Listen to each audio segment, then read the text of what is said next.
Hey guys, how's it going? Welcome back to my channel. So today we're reading Harry Potter and the Prisoner of Azkaban. We are reading the last 4 chapters of this book, and then we are going on to book number 4. So let's jump right into it and get started. Alright, we are on...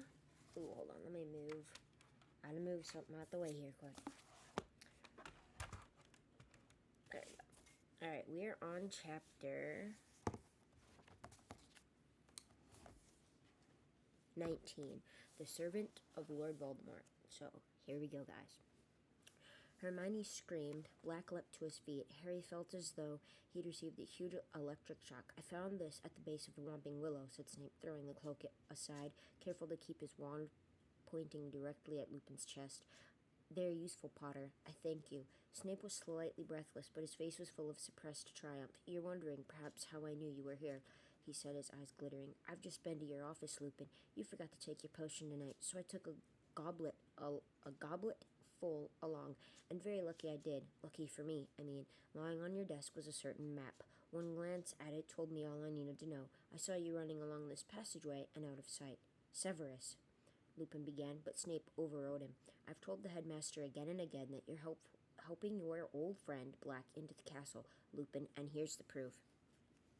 Not even I dreamed you would have the nerve to use this old place as your hideout.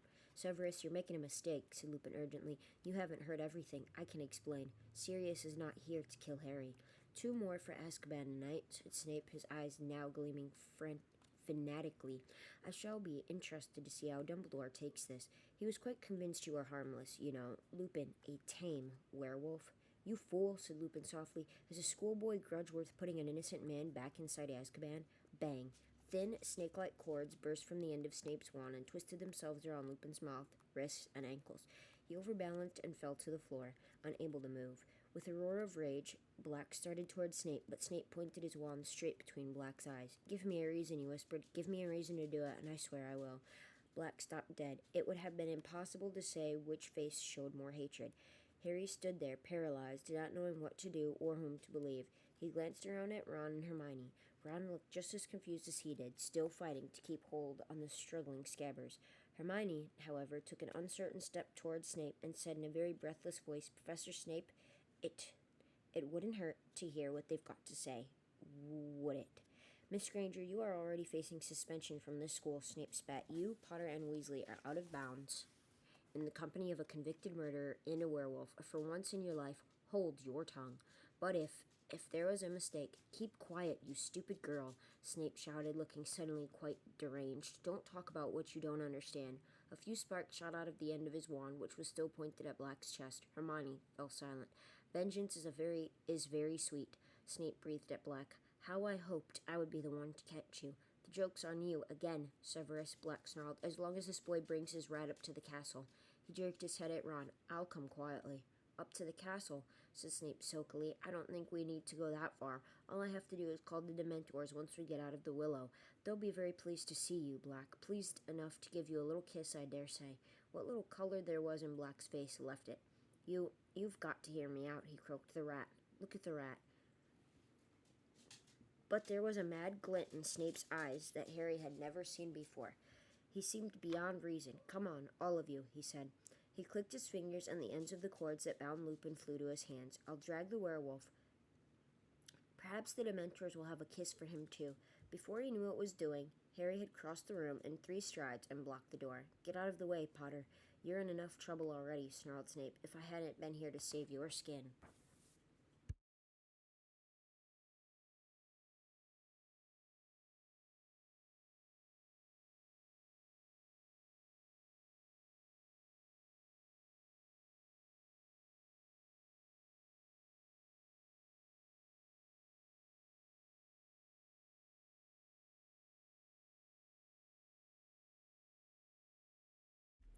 Sorry, guys, my dog was being a nuisance again.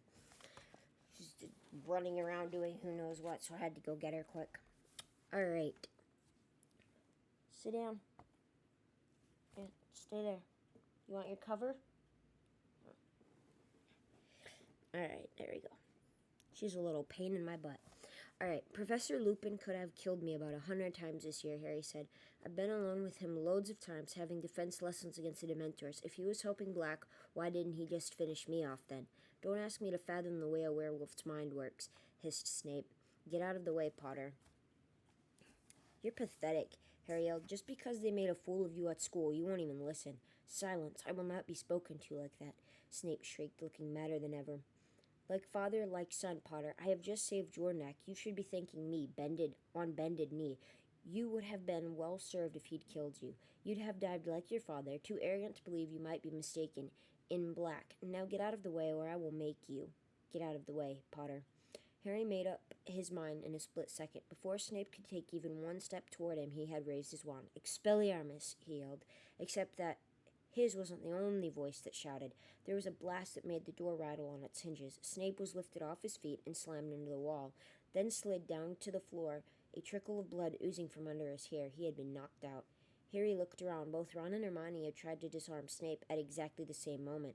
Snape's wand soared in a high arc and landed on the bed next to Crookshanks. You shouldn't have done that, said Black, looking at Harry. You should have left him to me. Harry avoided Black's eyes. He wasn't sure, even now, that he'd done the right thing. We attacked the teacher.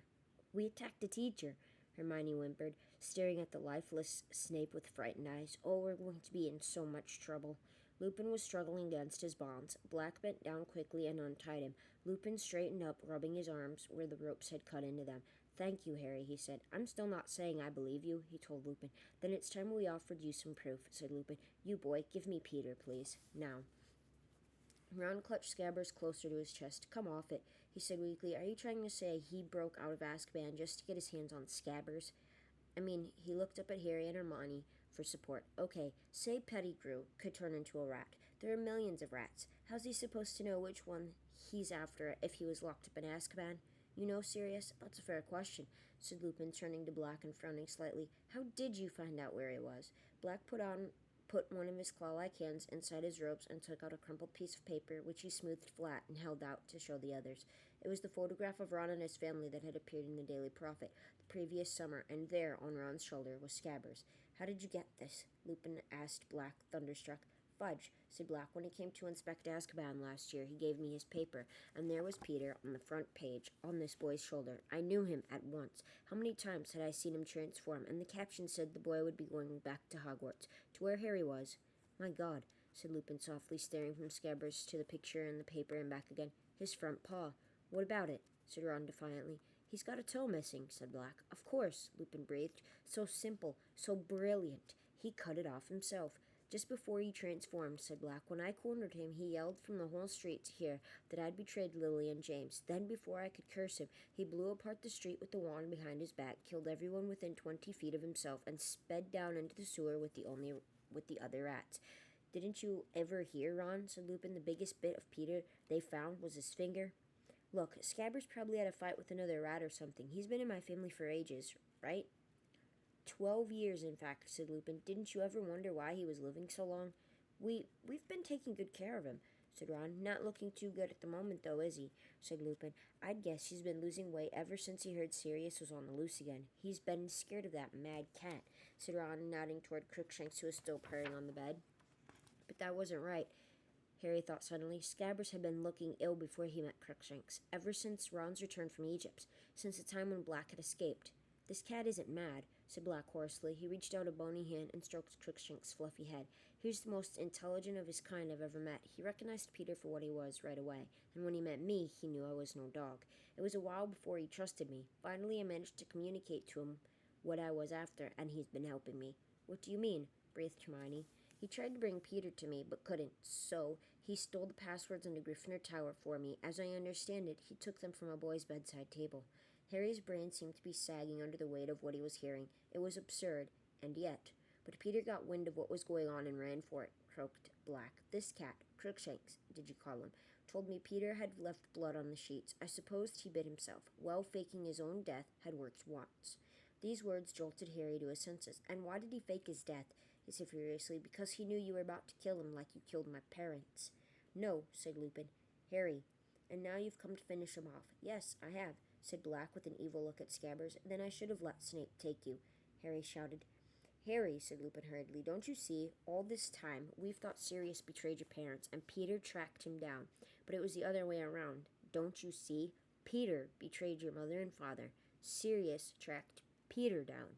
That's not true, Harry yelled. He was their secret keeper. He said so before you turned up. He said he killed them. He was pointing at Black, who shook his head slowly. The sunken eyes were suddenly overbright. Harry, I as good as killed them, he croaked. I persuaded Lily and James to change to Peter at the last moment, persuaded them to use him as secret keeper instead of me. I'm to blame. I know it. The night they died, I'd arranged to check on Peter, make sure he was still safe, but when I arrived at his hiding place, he'd gone. Yet there was no sign of a struggle. It didn't feel right. I was scared. I set out for your parents' house straight away, and when I saw their house destroyed and their bodies, I realized what Peter must have done. What I'd done. His voice broke. He turned away. Enough of this, said Lupin, and there was a steely note in his voice Harry had never heard before. There's one certain way to prove what really happened. Ron, give me that rat. What are you going to do with him if I give him to you? Ron asked Lupin tensely. Force him to show himself, said Lupin. If he really is a rat, it won't hurt him. Ron hesitated. Then at long last he held out Scabbers, and Lupin took him. Scabbers began to squeak without stopping, twisting and turning, his tiny black eyes bulging in his head. Ready, Sirius? Said Lupin. Black had already retrieved Snape's wand from the bed. He approached Lupin and the struggling rat, and his wet eyes suddenly seemed to be burning in his face. Together, he said quietly. I think so, said Lupin, holding Scabbers tightly in one hand and his wand in the other. On the count of 3. 1, 2, 3. A flash of blue-white light erupted from both wands. For a moment, Scabbers was frozen in midair, his small gray form twisting madly. Ron yelled. The rat fell and hit the floor. There was another blinding flash of light, and then it was like watching a speeded-up film of a growing tree. A head was shooting upward from the ground. Limbs were sprouting. A moment later, a man was standing where Scabbers had been, cringing and wringing his hands. Crookshanks was spitting and snarling on the bed. The hair on his back was standing up. He was a very short man, hardly taller than Harry and Hermione. His thin, colorless hair was unkempt, and there was a large bald patch on top. He had the shrunken appearance of a plump man who has lost a lot of weight in a short time. His skin looked grubby, almost like Scabbers' fur, and something of the rat lingered around his pointed nose and his very small, watery eyes. He looked around at them all, his breathing fast and shallow. Harry saw his eyes dart to the door and back again. Well, hello, Peter, said Lupin pleasantly, as though rats frequently erupted into old-school friends around him. Long time no see. Sirius, Remus, even Pettigrew's voice was squeaky. Again his eyes darted toward the door. My friends, my old friends. Black's wand arm rose, but Lupin seized him around the wrist, gave him a warning look, then turned again to Pettigrew, his voice light and casual. We've been having a little chat, Peter, about what happened the night Lily and James died. You might have missed the finer points while you were squeaking around down there on the bed. Remus, gasped Pettigrew, and Harry could see beads of sweat breaking out over his pasty face. You don't believe him, do you? He tried to kill me, Remus. So we've heard, said Lupin more coldly. I'd like to clear up one or two little matters with you, Peter, if you'd be so. He's come to try and kill me again, Peter squeaked suddenly, pointing at Black, and Harry saw that he used his middle finger because his index was missing. He killed Lily and James, and now he's going to kill me, too. You've got to help me, Remus. Black's face looked more skull-like than ever as he stared at Pettigrew with his fathomless eyes. No one's going to try and kill you until we've sorted a few things out, said Lupin. Sorted things out, squealed Pettigrew, looking wildly about him once more, eyes taking in the boarded windows, and again, the only door. I knew he'd come after me. I knew he'd be back for me. I've been waiting for this for 12 years. You knew Sirius was going to break out of Azkaban, said Lupin, his brow furrowed, when nobody has ever done it before. He's got dark powers the rest of us can only dream of, Pettigrew shouted shrilly. How else did he get out of there? I suppose he who must not be named taught him a few tricks. Black started to laugh, a horrible, mirthless laugh that filled the whole room. Voldemort, teach me tricks, he said. Pettigrew flinched as though Black had brandished a whip at him. What, scared to hear your old master's name? Said Black. I don't blame you, Peter. His lot aren't very happy with you, are they? Don't know what you mean, Sirius, muttered Pettigrew, his breathing faster than ever. His whole face was shining with sweat now. You haven't been hiding from me for 12 years, said Black. You've been hiding from Voldemort's old supporters. I heard things in Azkaban, Peter. They all think you're dead, or you'd have to answer to them. I've heard them screaming all sorts of things in their sleep. Sounds like they think the double-crosser double-crossed them. Voldemort went to the Potters on your information, and Voldemort met his downfall there. And not all Voldemort's supporters ended up in Azkaban, did they? There are still plenty out there biding their time, pretending they've seen the error of their ways. If they ever got wind that you were still alive, Peter, don't know what you're talking about, said Pettigrew, again more shrilly than ever. He wiped his face on his sleeve and looked up at Lupin. You don't believe this madness, Remus. I must admit, Peter, I have difficulty in understanding why an innocent man would want to spend 12 years as a rat, said Lupin evenly. Innocent, but scared, squealed Pettigrew. If Voldemort's supporters were after me, it was because I put one of their best men in Azkaban, the spy, Sirius Black.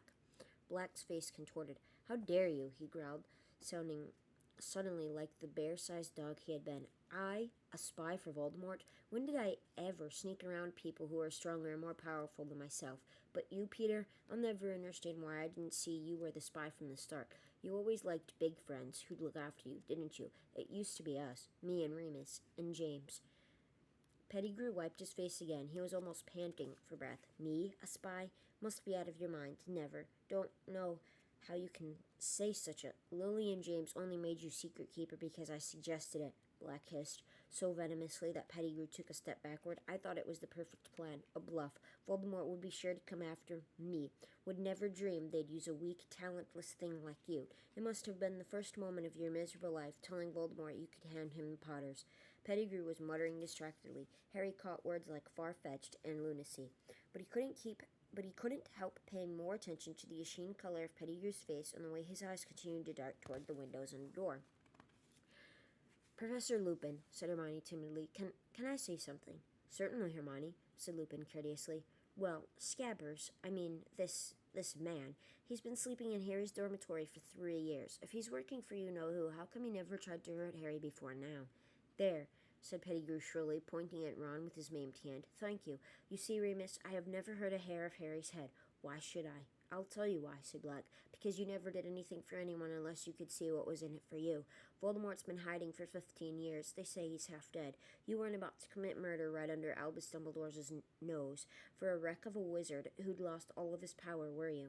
You'd want to be quite sure he was the biggest bully in the playground before you went back to him, wouldn't you? Why else did you find a wizard family to take you in, keeping an ear out for news, weren't you, Peter? Just in case your old protector regained strength and it was safe to rejoin him.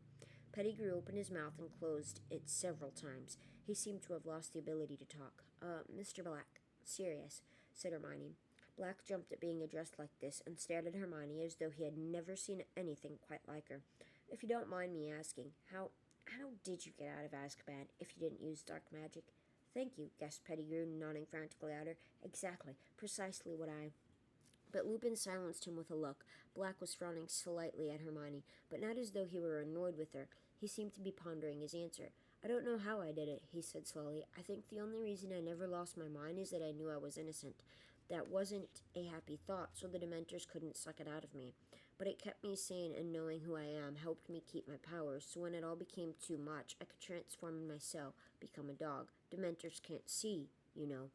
He swallowed. They feel their way toward people by feeding off their emotions. They could tell that my feelings were less human, less complex when I was a dog. But they thought, of course, that I was losing my mind like everyone else in there, so it didn't trouble them. But I was weak, very weak, and I had no hope of driving them away from me without a wand. But then I saw Peter in that picture. I realized he was at Hogwarts with Harry, perfectly positioned to act, if one hint reached his ears that the dark side was gathering strength again. Pettigrew was shaking his head, mouthing noiselessly, but staring all the while at Black as though hypnotized, ready to strike at the moment he could be sure of allies, and to deliver the last Potter to them. If he gave them Harry, who'd dare say he'd betrayed Lord Voldemort? He'd be welcomed back with honors. So you see, I had to do something. I was the only one who knew Peter was still alive. Harry remembered what Mr. Weasley had told Mrs. Weasley. The guards say he's been talking in his sleep, always the same words. He's at Hogwarts. It was as if someone had lit a fire in my head and the Dementors couldn't destroy it. It wasn't a happy feeling. It was an obsession, but it gave me strength. It cleared my mind. So one night when they opened my door to bring food, I slipped past them as a dog. It's so much harder for them to sense animal emotions that they were confused. I was thin, very thin, thin enough to slip through the bars. I swam as a dog back to the mainland. I journeyed north and slipped into the Hogwarts grounds as a dog. I've been living in the forest ever since, except when I came to watch the Quidditch, of course. You flew as well as your father did, Harry." He looked at Harry, who did not look away. "Believe me," croaked Black. "Believe me, Harry, I never betrayed James and Lily. I would have died before I betrayed them." And at long last, Harry believed him. Throat too tight to speak, he nodded. No, Pettigrew had fallen to his knees, as though Harry's nod had been his own death sentence. He shuffled forward on his knees, groveling, his hands clasped in front of him, as though praying. "Sirius, it's me. It's Peter, your friend." "You wouldn't—" Black kicked out, and Pettigrew recoiled. "There's enough filth on my robes without you touching them," said Black. "Remus," Pettigrew squeaked, turning to Lupin instead, writhing imploringly in front of him. "You don't believe this. Wouldn't Sirius have told you they'd changed the plan?" "Not if he thought I was the spy, Peter," said Lupin. "I assume that's why you didn't tell me, Sirius," he said casually over Pettigrew's head. "Forgive me, Remus," said Black. "Not at all, Padfoot, old friend," said Lupin, who was now rolling up his sleeves. "And will you, in turn, forgive me for believing you were the spy?" "Of course," said Black, and the ghost of a grin flitted across his gaunt face. He, too, began rolling up his sleeves. "Shall we kill him together?" "Yes, I think so," said Lupin grimly. "You wouldn't."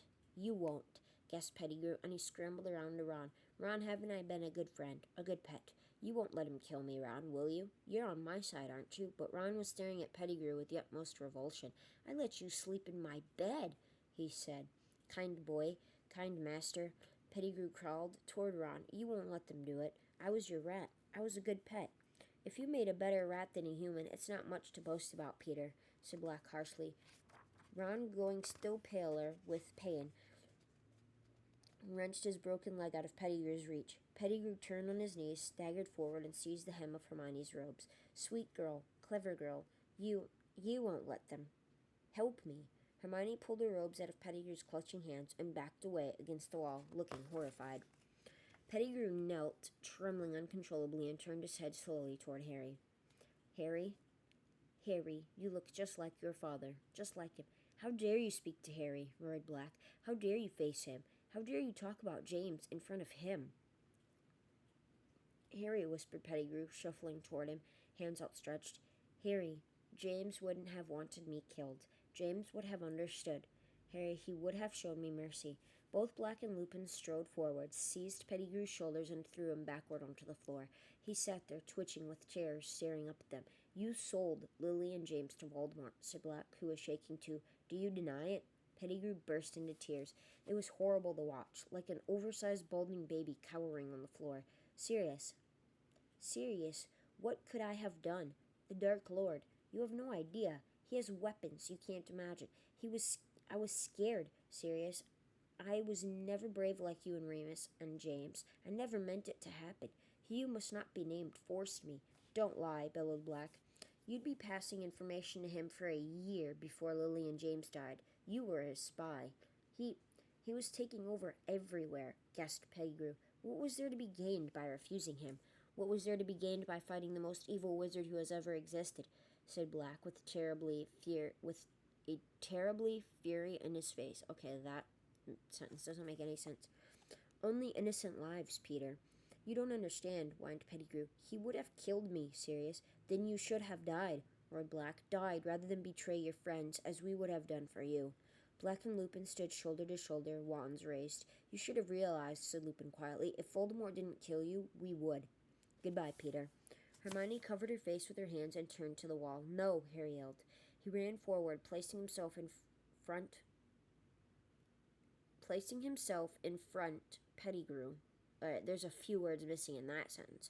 Facing the wands. "You can't kill him," he said breathlessly. "You can't."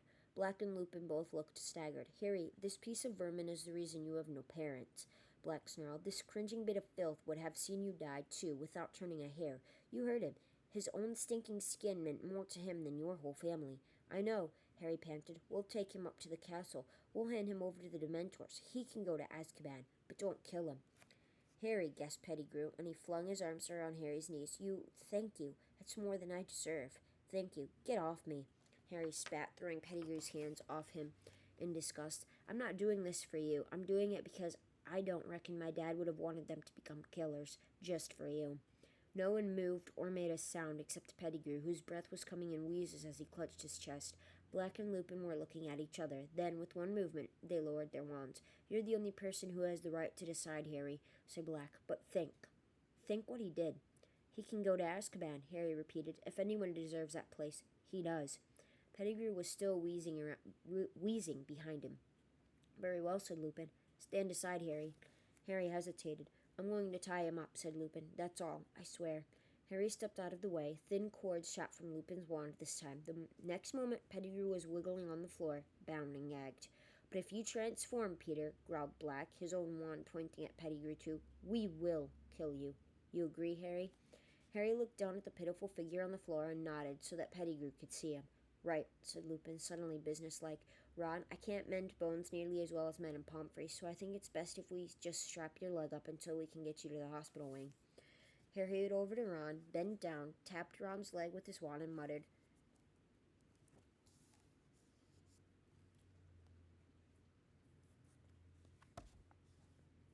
oh, sorry guys, something's sticky on this book. Trying to figure out what it is. Okay. He hurried over to Ron, bent down, and tapped Ron's leg with his wand and muttered, "Ferula." Bandages spun up Ron's leg, snapping it tightly to a splint. Lupin helped him to his feet.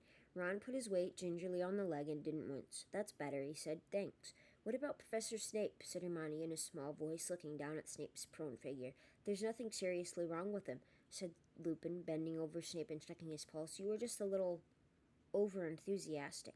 Still out cold. Perhaps it will be best if we don't revive him until we're safely back in the castle. We can take him like this." He muttered, "Mobila corpus."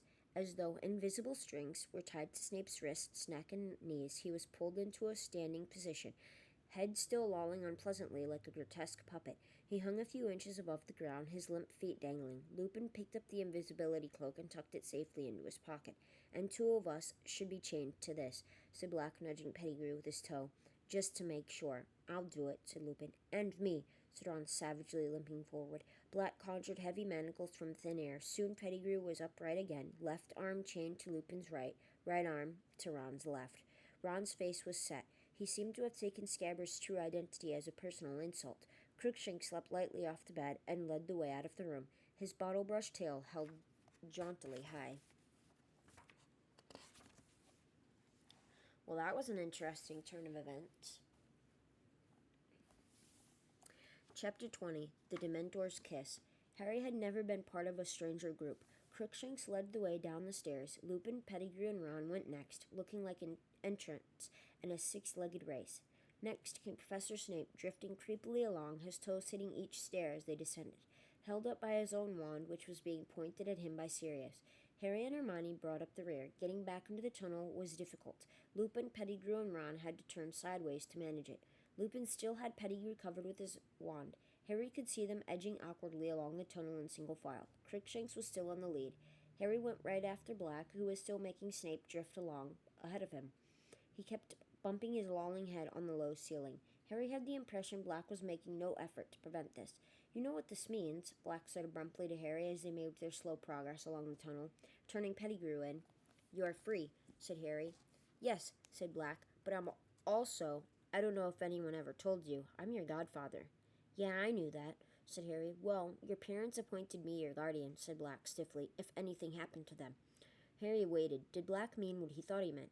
"I'll understand, of course, if you want to stay with your aunt and uncle," said Black, "but, well, think about it. Once my name's cleared, if you wanted a different home." Some sort of explosion took place in the pit of Harry's stomach. "What? Live with you?" he said, accidentally cracking his head on a bit of rock protruding from the ceiling. "Leave the Dursleys? Of course. I thought you wouldn't want to," said Black quickly. "I understand. I just thought I'd—" "Are you insane?" said Harry, his voice easily as croaky as Black's. "Of course I want to leave the Dursleys. Have you got a house?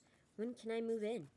Black turned right around to look at him. Snape's head was scraping the ceiling, but Black didn't seem to care. "You want to?" he said. "You mean it?" "Yeah, I mean it," said Harry. Black's gaunt face broke into the first true smile Harry had seen upon it. The difference it made was startling, as though a person 10 years younger were shining through the starved mask. For a moment he was recognizable as the man who had laughed at Harry's parents' wedding. They did not speak again until they had reached the end of the tunnel. Crookshanks started up first. He had evidently pressed his paw to the knot on the trunk, because Lupin, Pettigrew, and Ron clambered upward without any sound of savaging branches. Black saw Snape up through the hole, then stood back for Harry and Hermione to pass. At last all of them were out. The grounds were very dark now. The only light came from the distant windows of the castle. Without a word, they set off. Pettigrew was still wheezing and occasionally whimpering. Harry's mind was buzzing. He was going to leave the Dursleys. He was going to live with Sirius Black, his parents' best friend. He felt dazed. What would happen when he told the Dursleys he was going to live with the convict they'd seen on television? "One wrong move, Peter," said Lupin threateningly ahead. His wand was still pointed sideways at Pettigrew's chest. Silently they tramped through the woods, the castle lights growing slowly larger. Snape was still drifting weirdly ahead of Black, his chin bumping on his chest, and then a cloud shifted. There were suddenly dim shadows on the ground. Their party was bathed in moonlight. Snape collided with Lupin. Pettigrew and Ron, who had stopped abruptly. Black froze. He flung out one arm to make Harry and Hermione stop. Harry could see Lupin's silhouette. He had gone rigid. Then his limbs began to shake. "Oh my," Hermione snapped. "He didn't take his potion tonight. He's not safe." "Run," Black whispered. "Run now." But Harry couldn't run. Ron was chained to Pettigrew and Lupin. He leapt forward, but Black caught him around the chest, and threw him back. "Leave it to me. Run." There was a terrible snarling noise. Lupin's head was lengthening, so was his body. His shoulders were hunching. Hair was sprouting visibly on his face and hands, which were curling into clawed paws. Crookshanks's hair was on end again. He was backing away. As were the werewolf, reared, snapping its long jaws. Sirius disappeared from Harry's side. He had transformed. The enormous bear-like dog bounded forward. As the werewolf wrenched itself free of the manacle binding it, the dog seized it about the neck and pulled it backward away from Ron and Pettigrew. They were locked jaw to jaw, claws ripping at each other. Harry stood transfixed by the sight, too intent upon the battle to notice anything else. It was Hermione's scream that alerted him. Pettigrew had dived for Lupin's dropped wand. Ron, unsteady on his bandaged leg, fell. There was a bang, a burst of light, and Ron lay motionless on the ground. Another bang. Crookshanks flew into the air and back to the earth in a heap. "Expelliarmus," Harry yelled, pointing his own wand at Pettigrew. Lupin's wand flew high into the air and out of sight. "Stay where you are," Harry shouted, running forward. Too late. Pettigrew had transformed. Harry saw his bald tail whip through the manacle on Ron's outstretched hand and heard a scurrying through the grass. There was a howl and a rumbling growl. Harry turned to see the werewolf taking flight. It was galloping into the forest. "Sirius, he's gone." "Pettigrew transformed," Harry yelled. Black was bleeding. There were gashes across his muzzle and back, but at Harry's words he scrambled up again, and in an instant the sound of his paws faded to silence as he pounded away across the grounds. Harry and Hermione dashed over to Ron. "What did he do to him?" Hermione whispered. Ron's eyes were only half closed. His mouth hung open. He was definitely alive. They could hear him breathing, but he didn't seem to recognize them. "I don't know." Harry looked desperately around. Black and Lupin both gone. They had no one but Snape for company, still hanging, unconscious, in midair. "We'd better get them up to the castle and tell someone," said Harry, pushing his hair out of his eyes, trying to think straight. "Come." But then, from behind the range of their vision, they heard a yelping, a whining, a dog in pain. "Sirius," Harry muttered, staring into the darkness. He had a moment's indecision, but there was nothing they could do for Ron at the moment, and by the sound of it, Black was in trouble. Harry set off at a run, Hermione right behind him. The yelping seemed to be coming from the ground near the edge of the lake. They pelted toward it, and Harry, running flat out, felt the cold without realizing what it must mean. The yelping stopped abruptly. As they reached the lake shore, they saw why. Sirius had turned back into a man. He was crouched on all fours, his hands over his head. "No," he moaned. "No, please." And then Harry saw them. Dementors, at least 100 of them, gliding in a black mass around the lake toward them. He spun around, the familiar icy cold penetrating his insides, fog starting to obscure his vision. More were appearing out of the darkness on every side. They were encircling them. "Hermione, think of something happy," Harry yelled, raising his wand, blinking furiously to try and clear his vision, shaking his head to rid it of the faint screaming that had started inside it. "I'm going to live with my godfather. I'm leaving the Dursleys." He forced himself to think of Black, and only Black, and began to chant, "Expecto Patronum, Expecto Patronum." Black gave a shudder, rolled over, and lay motionless on the ground, pale as death. "He'll be all right. I'm going to go and live with him. Expecto Patronum." Hermione, help me. Expecto Patronum. Expecto, Hermione whispered. Expecto, expecto, but she couldn't do it. The Dementors were closing in, barely 10 feet from them. They formed a solid wall around Harry and Hermione and were getting closer. Expecto Patronum, Harry yelled, trying to blot the screaming from his ears. Expecto Patronum. A thin wisp of silver escaped his wand and hovered like mist before him. At the same moment, Harry felt Hermione collapse next to him. He was alone. Completely alone. Expecto Patronum. Harry felt his knees hit the cold grass. Fog was clouding his eyes. With a huge effort, he fought to remember. Sirius was innocent. Innocent. We'll be okay. I'm going to live with him. Expecto Patronum, he gasped. By the feeble light of his formless Patronus, he saw a Dementor halt very close to him. It couldn't walk through the cloud of silver mist Harry had conjured. A dead, slimy hand slid out from under the cloak. It made a gesture as though to sweep the Patronus aside. No. No, Harry gasped. He's innocent. Expecto Patronum. He could feel them watching him, hear their rattling breath like an evil wind around him. The nearest Dementor seemed to be considering him. Then it raised both its rotting hands and lowered its hood. Where there should have been eyes, there was only thin, gray, scabbed skin, stretched blankly over empty sockets. But there was a mouth, a gaping, shapeless hole, sucking the air with the sound of a death rattle. A paralyzing terror filled Harry so that he couldn't move or speak. His Patronus flickered and died. White fog was blinding him. He had to fight. Expecto Patronum. He couldn't see, and in the distance he heard the familiar screaming, Expecto Patronum. He groped in the mist for Sirius and found his arm. They weren't going to take him, but a pair of strong climbing hands suddenly attached themselves around Harry's neck. They were forcing his face upward. He could feel its breath. It was going to get rid of him first. He could feel its putrid breath. His mother was screaming in his ears, and she was going to be the last thing he ever heard. And then, through the fog that was drowning him, he thought he saw a silvery light growing brighter and brighter. He felt himself fall forward onto the grass, face down, too weak to move, sick and shaking. Harry opened his eyes. The Dementor must have released him. The blinding light was illuminating the grass around him. The screaming had stopped. The cold was ebbing away. Something was driving the Dementor's back. It was circling around him, and Black and Hermione, they were leaving. The air was warm again. With every ounce of strength he could muster, Harry raised his head a few inches and saw an animal amid the light, galloping away across the lake, eyes blurred with sweat. Harry tried to make out what it was. It was as bright as a unicorn, fighting to stay conscious. Harry watched it canter to a halt as it reached the opposite shore. For a moment, Harry saw, by its brightness, somebody welcoming it back, raising his hand to pat it, someone who looked strangely familiar. But it couldn't be. Harry didn't understand. He couldn't think anymore. He felt the last of his strength leave him, and his head hit the ground as he fainted. 1 second, guys.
Alright.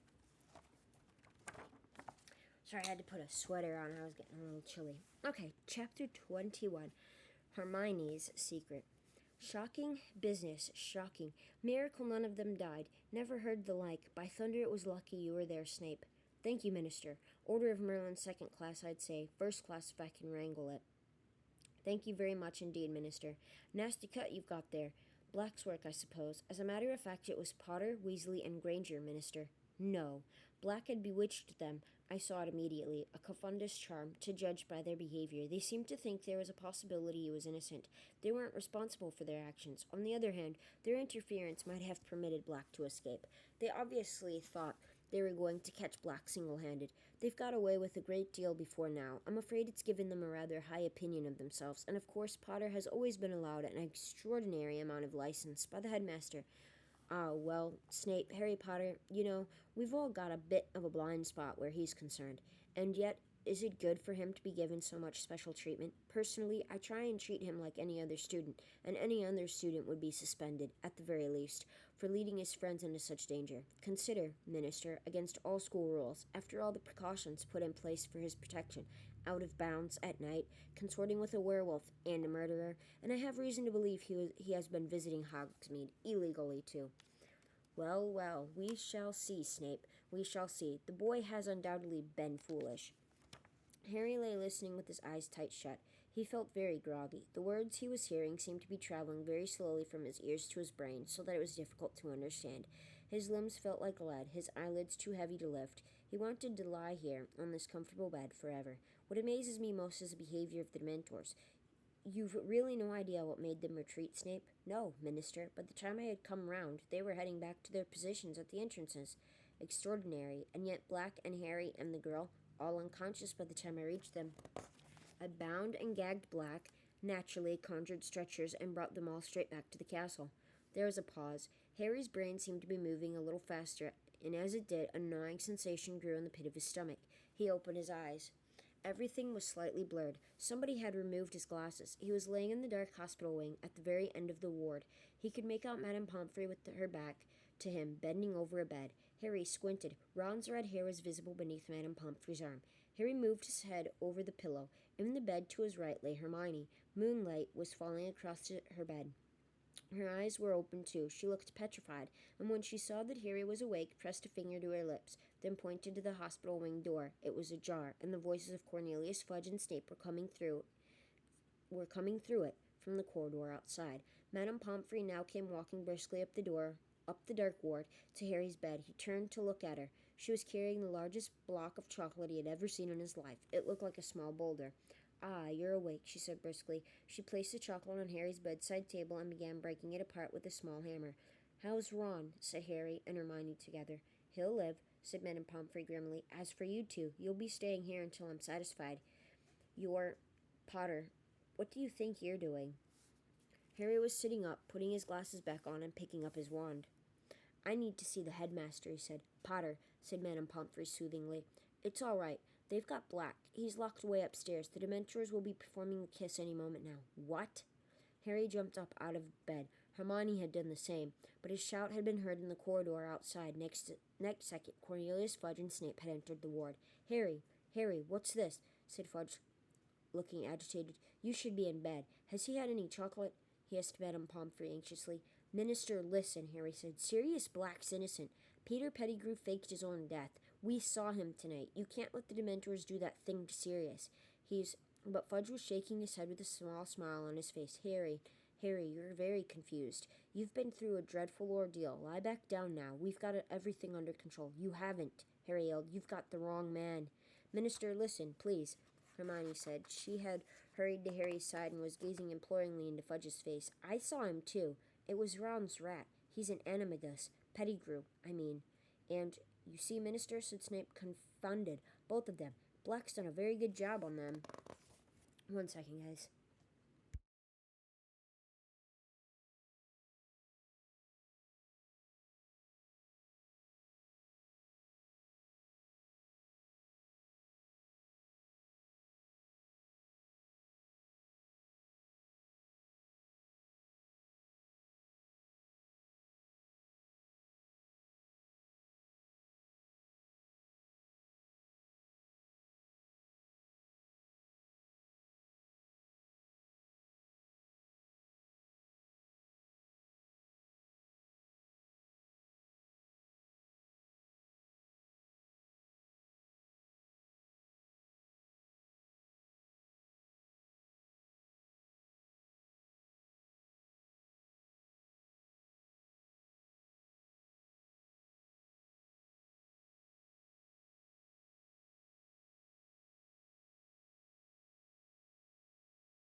Sorry, I needed to drink some water.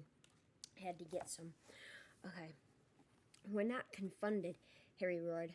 Minister, Professor, said Madame Pomfrey angrily, I must insist that you leave. Potter is my patient, and he should not be distressed. I'm not distressed. I'm trying to tell them what happened, Harry said furiously, if they'd just listen. But Madame Pomfrey suddenly stuffed a large chunk of chocolate into Harry's mouth. He choked, and she seized the opportunity to force him back onto the bed. Now, please, Minister, these children need care. Please leave.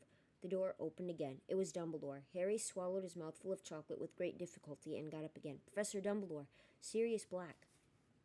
For heaven's sake, said Madame Pomfrey hysterically, is this a hospital wing or not? Headmaster, I must insist. My apologies, Poppy, but I need a word with Mr. Potter and Miss Granger, said Dumbledore calmly. I have just been talking to Sirius Black. I suppose he's told you the same fairy tale he's planted in Potter's mind, spat Snape, something about a rat and Pettigrew being alive. That, indeed, is Black's story, said Dumbledore, surveying Snape closely through his half-moon spectacles. And does my evidence count for nothing? Snarled Snape. Peter Pettigrew was not in the Shrieking Shack, nor did I see any sign of him on the grounds. That was because you were knocked out, Professor, said Hermione earnestly. You didn't arrive in time to hear. Miss Granger, hold your tongue. Now, Snape, said Fudge, startled. The young lady is disturbed in her mind.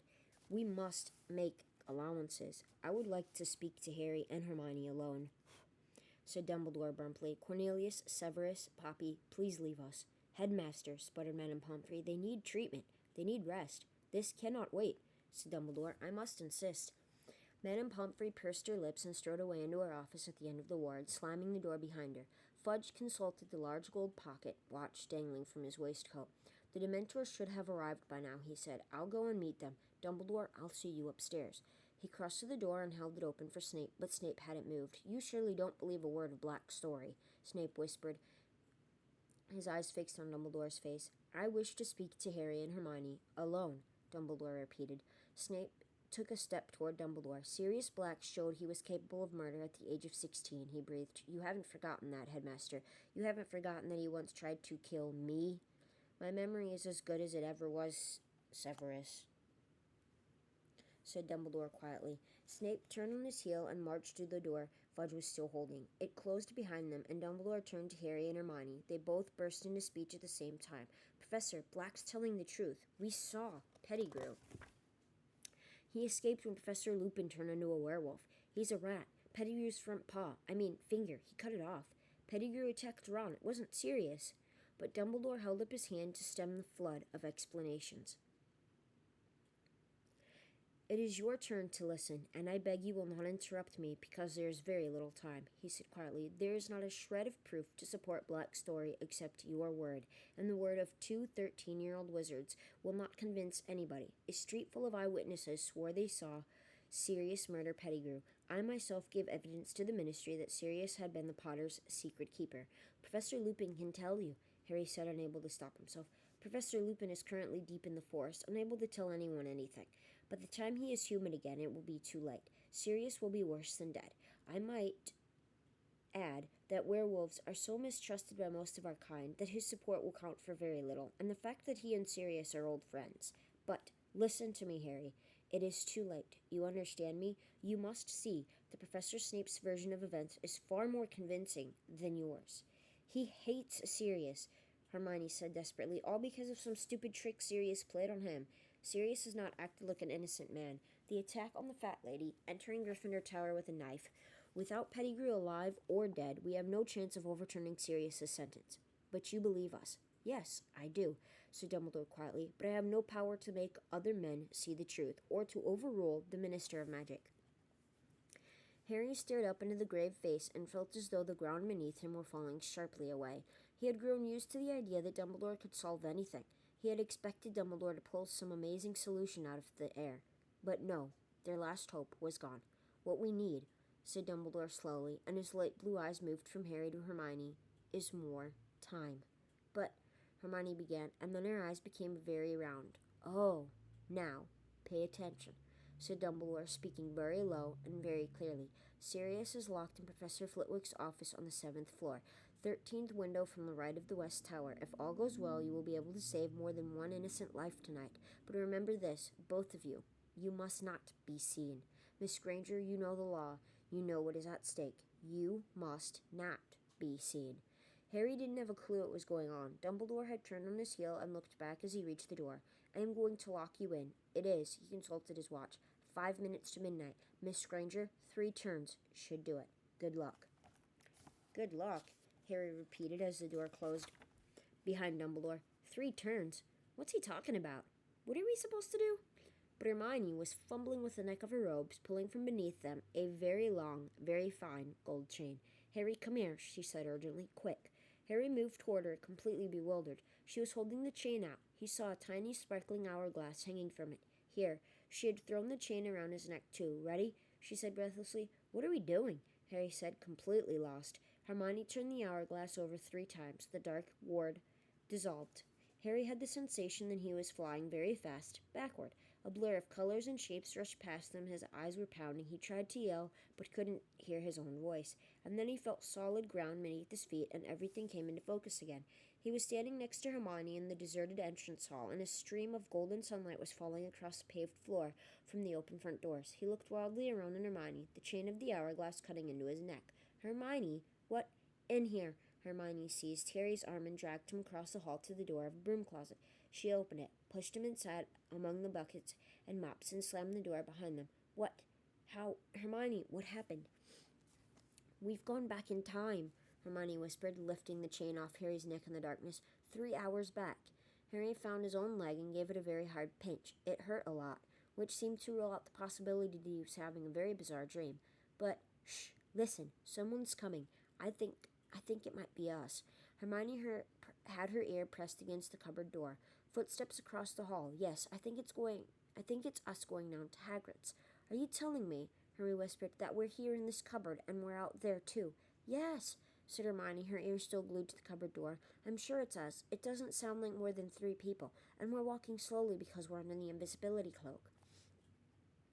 She broke off, still listening intently. We've gone down the front steps. Hermione sat down in an upturned bucket, looking desperately anxious, but Harry wanted a few questions answered. Where did you get that hourglass thing? It's called a time turner, Hermione whispered. And I got it from Professor McGonagall on our first day back. I've been using it all year to get to all of my lessons. Professor McGonagall made me swear I wouldn't tell anyone. She had to write all sorts of letters to the Ministry of Magic so I could have one. She had to tell them that I was a mortal student and that I'd never, ever use it for anything except my studies. I've been turning it back so I could do hours over again. That's how I've been doing several lessons at once, see? But, Harry, I don't understand what Dumbledore wants us to do. Why did he tell us to go back 3 hours? How's that going to help Sirius? Harry stared at her shadowy face. There must be something that happened around now he wants us to change, he said slowly. What happened? We were walking down to Hagrid's 3 hours ago. This is 3 hours ago, and we are walking down to Hagrid's, said Hermione. We just heard ourselves leaving. Harry frowned. He felt as though he was screwing up his whole brain in concentration. Dumbledore just said we could save more than one innocent life. And then it hit him. Hermione, we're going to save Buckbeak. But how will that help Sirius?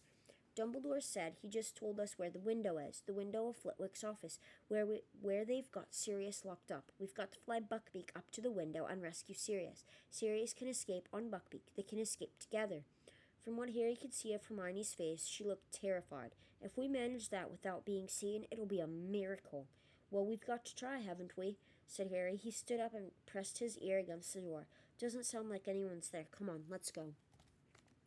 Harry pushed open the closet door. The entrance hall was deserted. As quietly and quickly as they could, they darted out of the closet and down the stone steps. The shadows were already lengthening. The tops of the trees in the Forbidden Forest glided once more with gold. If anyone's looking out of the window, Hermione squeaked, looking up at the castle behind them. We'll run for it, said Harry determinedly. Straight into the forest, all right? We'll have to hide behind a tree or something and keep a lookout. Okay, but we'll go around by the greenhouses, said Hermione breathlessly. We need to keep out of sight of Hagrid's hut, or we'll see us. We must be nearly at Hagrid's by now. Still working out what she meant, Harry set off at a sprint, Hermione behind him.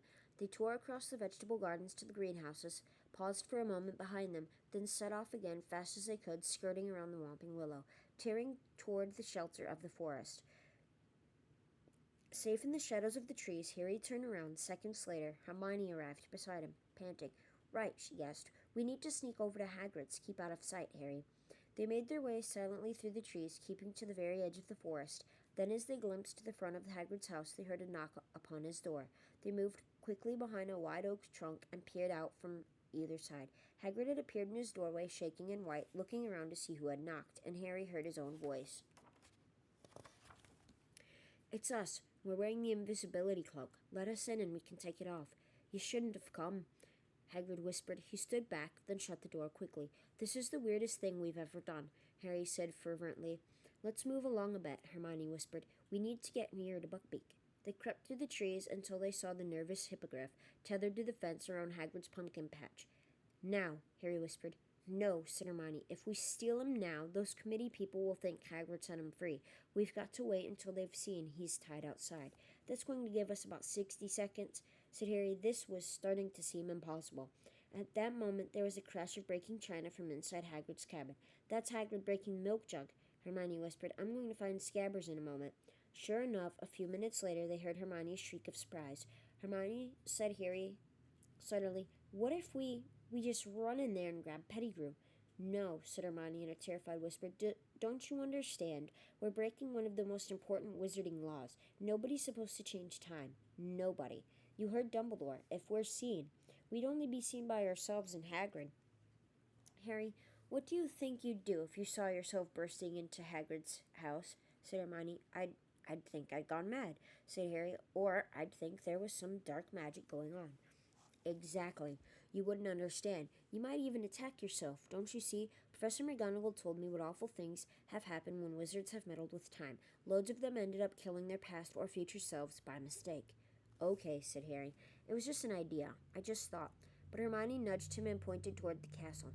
Harry moved his head a few inches to get a clear view of the distant front doors. Dumbledore, Fudge, and the old committee member, and Macnair, the executioner, were coming down the steps. "We're about to come out," Hermione breathed, and sure enough, moments later, Hagrid's back door opened, and Harry saw himself, Ron, and Hermione walking out of it with Hagrid. It was, without a doubt, the strangest sensation of his life, standing there behind the tree and watching himself in the pumpkin patch. "It's okay, Beaky, it's okay," Hagrid said to Buckbeak. Then he turned to Harry, Ron, and Hermione. "Go on, get going." "Hagrid, we can't. We'll tell them what really happened. They can't kill him. Go, it's bad enough without you lot in trouble and all." Harry watched the Hermione in the pumpkin patch throw the invisibility cloak over him and Ron. "Quick, go quick. Don't listen." There was a knock on Hagrid's front door. The execution party had arrived. Hagrid turned around and headed back into his cabin, leaving the back door ajar. Harry watched the grass flatten in patches all around the cabin and heard 3 pairs of feet retreating.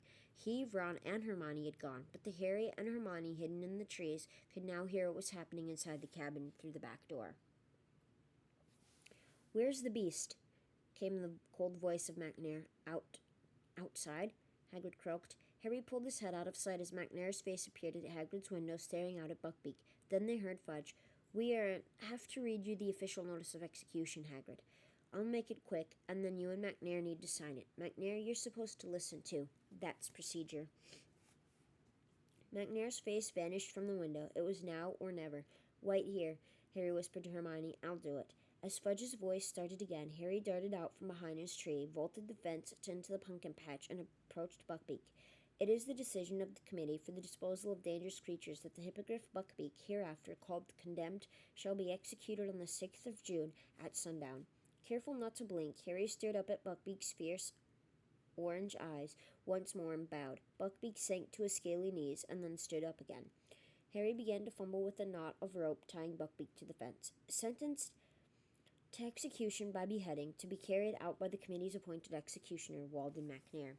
"Come on, Buckbeak," Harry murmured. "Come on, we're going to help you. Quick, quietly. As witnessed below. Hagrid, you sign here." Harry threw all his weight onto the rope, and Buckbeak had dug in his front feet. "Well, let's get this over with," said the ready voice of the committee member from inside Hagrid's cabin. "Hagrid, perhaps it will be better if you stay inside." "No, I want to be with him. I don't want him to be alone." Footsteps echoed from within the cabin. "Buckbeak, move!" Harry hissed. Harry tugged harder on the rope around Buckbeak's neck. The hippogriff began to walk, rustling its wings irritably. They were still 10 feet away from the forest, in plain view of Hagrid's back door. "One moment, please, Macnair," came Dumbledore's voice. "You need to sign, too." The footsteps stopped. Harry heaved on the rope. Buckbeak snapped his beak and walked a little faster. Hermione's white face was sticking out from behind a tree. "Harry, hurry," she mouthed. Harry could still hear Dumbledore's voice talking from within the cabin. He gave the rope another wrench. Buckbeak broke into a grunting trot. They had reached the trees. "Quick, quick," Hermione moaned, darting out from behind her tree, seizing the rope too, and adding her weight to make Buckbeak move faster. Harry looked over his shoulder. They were now blocked from sight, that they couldn't see Hagrid's garden at all. "Stop," he whispered to Hermione. "They might hear us." Hagrid's back door had opened with a bang. Harry, Hermione, and Buckbeak stood quite still. Even the Hippogriff seemed to be listening intently. "Silence, then." "Where is it?" said the reedy voice of the committee member. "Where is the beast?" "It was tied here," said the executioner furiously. "I saw it. Just here." "How extraordinary," said Dumbledore. There was a note of amusement in his voice. "Beaky," said Hagrid huskily. There was a swishing noise and the thud of an axe. The executioner seemed to have swung it into the fence in anger, and then came the howling, and this time they could hear Hagrid's words through his sobs. "Gone. Gone. Bless his little beak, he's gone. Must have pulled himself free. Beaky, you clever boy." Buckbeak started to strain against the rope, trying to get back to Hagrid. Harry and Hermione tightened their grip and dug their heels into the forest floor to stop him. "Someone untied him," the executioner was snarling. "We should search the grounds, the forest. McNair, if Buckbeak has indeed been stolen, do you really think the thief will have led him away on foot?" said Dumbledore, still sounding amused. "Search the skies, if you will. Hagrid, I could do with a cup of tea, or a large brandy." "Oh, of course, Professor," said Hagrid, who sounded weak with happiness. Come in, come in." Harry and Hermione listened closely. They heard footsteps, the soft cursing of the executioner, the snap of the door, and then silence once more. "Now what?" whispered Harry, looking around. "We'll have to hide in here," said Hermione, who looked very shaken. "We need to wait until they've gone back to the castle. Then we wait until it's safe to fly Buckbeak up to Sirius's window. He won't be there for another couple of hours. Oh, this is going to be difficult." She looked nervously over her shoulder into the depths of the forest. The sun was setting now. "We're going to have to move," said Harry, thinking hard. "We've got to be able to see the Whomping Willow, or we won't know what's going on." "Okay," said Hermione, getting a firmer grip on Buckbeak's rope. "But we've got to keep out of sight, Harry, remember?" They moved around the edge of the forest, darkness falling thickly around them, until they were hidden behind a clump of trees through which they could make out of the willow. "There's Ron," said Harry suddenly. A dark figure was sprinting across the lawn, and its shout echoed through the still night air. "Get away from him! Get away! Scabbers, come here!" And then they saw two more figures materialize out of nowhere. Harry watched himself and Hermione chasing after Ron. Then he saw Ron dive. "Gotcha! Get off, you stinking cat!" "There's a Sirius," said Harry. The great shape of the dog had bounded out from the roots of the willow. They saw him bowl over Harry, then seize Ron. "Looks even worse from here, doesn't it?" said Harry, watching the dog pulling Ron into the roots. "Ouch! Look, I just got walloped by the tree, and so did you. This is weird." The Whomping Willow was creaking and lashing out with its lower branches. They could see themselves darting here and there, trying to reach the trunk, and then the tree froze. "That was Crookshanks pressing the knot," said Hermione. "And there we go," Harry muttered. "We're in." The moment they disappeared, the tree began to move again. Seconds later, they heard footsteps quite close by. Dumbledore, McNair, Fudge, and the old committee member were making their way up to the castle. "Right after we'd gone down into the passage," said Hermione. "If only Dumbledore had come with us." "McNair and Fudge would have come too," said Harry bitterly. "I bet you anything Fudge would have told McNair to murder Sirius on the spot." They watched the four men climb the castle steps and disappear from view. For a few minutes the scene was deserted. Then, "Here comes Lupin," said Harry as they saw another figure sprinting down the stone steps and hurrying toward the willow. Harry looked up at the sky. Clouds were obscuring the moon completely. They watched Lupin seize a broken branch from the ground, and prod the knot on the trunk. The tree stopped fighting, and Lupin, too, disappeared into the gap in its roots. "If he'd only grabbed the cloak," said Harry. "It's just lying there." He turned to Hermione. "If I just dashed out now and grabbed it."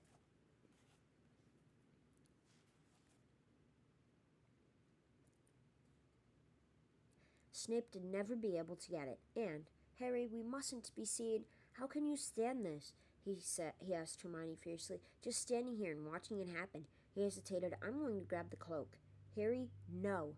Hermione seized the back of Harry's robes, and a moment too soon. Just then they heard a burst of song. It was Hagrid.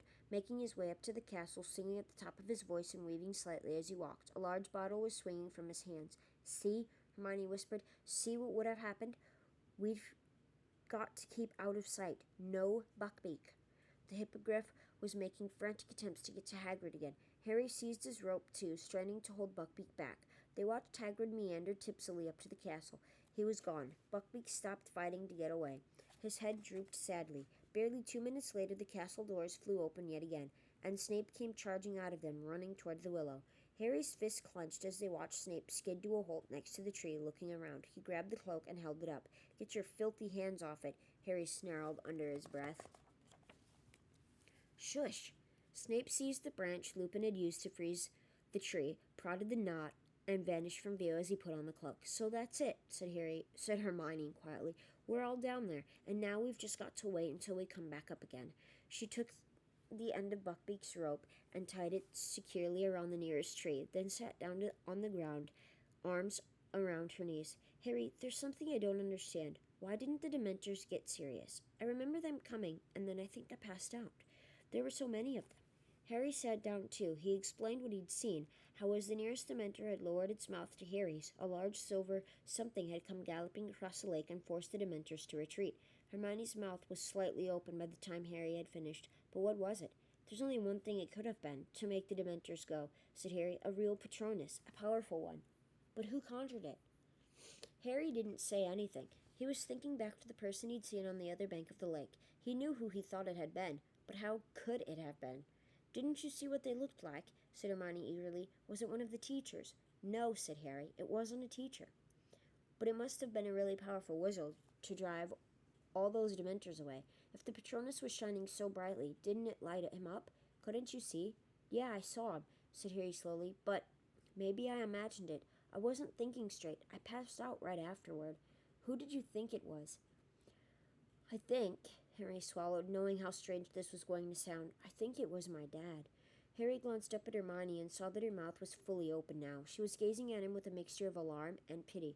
"Harry, your dad's, well, dead," she said quietly. "I know that," said Harry quickly. "You think you saw his ghost?" "I don't know." "No, he looked solid. But then, maybe I was seeing things," said Harry. "But, from what I could see, it looked like him. I've got photos of him." Hermione was still looking at him as though worried about his sanity.